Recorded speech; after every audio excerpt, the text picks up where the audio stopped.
So hopefully you don't find this video distracting because I'm going to just talk over this video that I've already done these flies.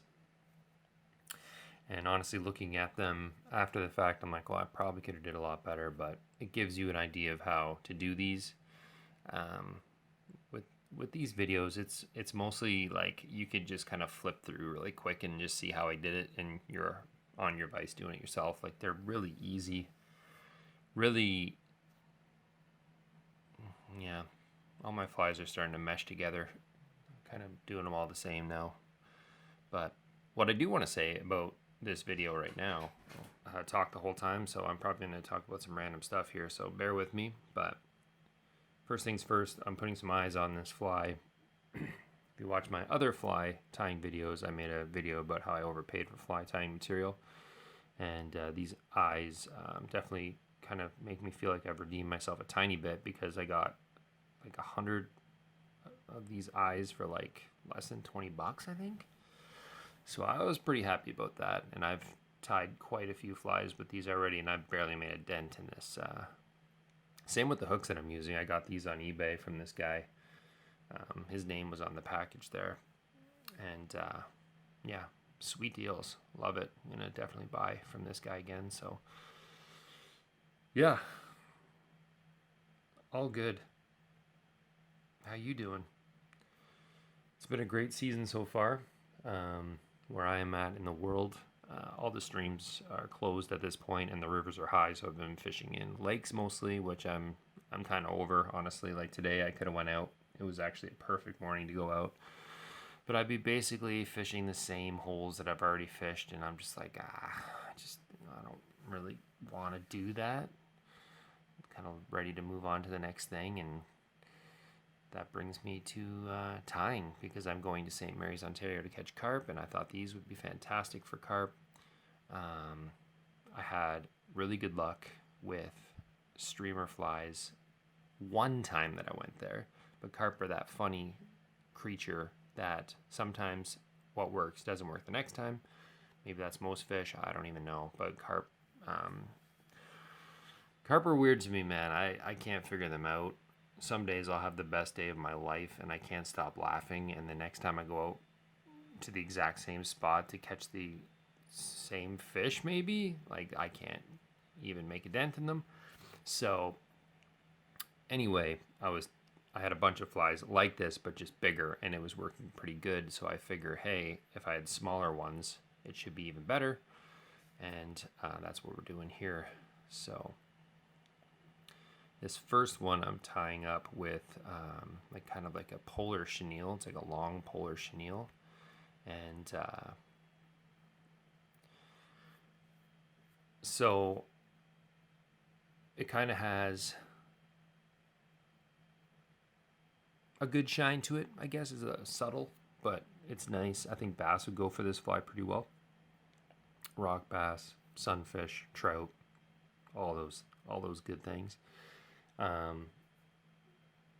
You don't need to add all that much detail in these flies. They're small enough. You don't have to worry about that. You can add some flash boot if you want to, especially for this next one, because it's going to be pretty flat. But then again, it's kind of nice to have those in your box too, just ones that aren't so flashy, just really subtle flies, which is nice.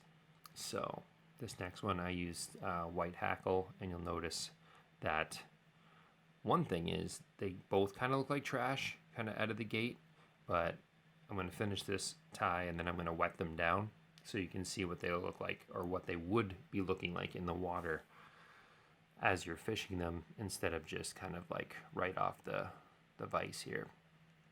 It's going to look decently different. But yeah, great season so far. Super excited. My goal with this whole thing, like, I'm tying these for St. Mary's. I just want to catch my biggest carp ever, which is I believe is 13.5 pounds, something. So for a lot of avid carp fishermen, that's fairly small. For me, it's pretty big. So yeah.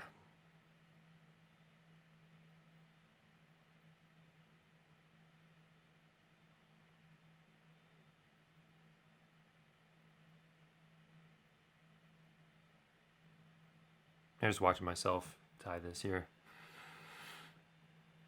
Yeah, I prefer to make videos where I'm talking while I'm tying, but because the wife is in the house and doing stuff, and the cat's, I have probably the most vocal cat that ever lived. So if he's awake, he's talking to me, and if I'm talking to you, he's thinking I'm talking to him, and he's gonna be talking the whole time. So I'm like, okay, let's just do it like this. Not super stoked on it, but just feel that it doesn't have the same vibe when I'm talking after the fact.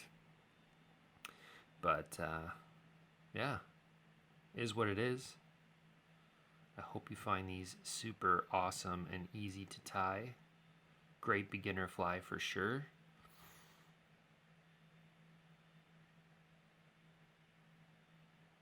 Looking back on this video, I definitely could have cleaned these flies up a little bit nicer, but it is what it is. I could, in the thumbnail, put some of the nicer ones that I tied on. You think I should do that, or should I be like more genuine clickbait? Anyway, so yeah, you're gonna see this switch over pretty quick. So I should have, that last little bit I should have cut off right at the eye of the hook. I should have cut that off, but oh well. All right, so these are wet.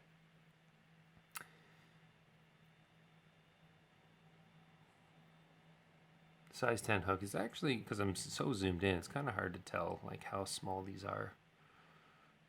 Really, I guess you can tell by my fingernail, but yeah, see, I should have cut that front thing off.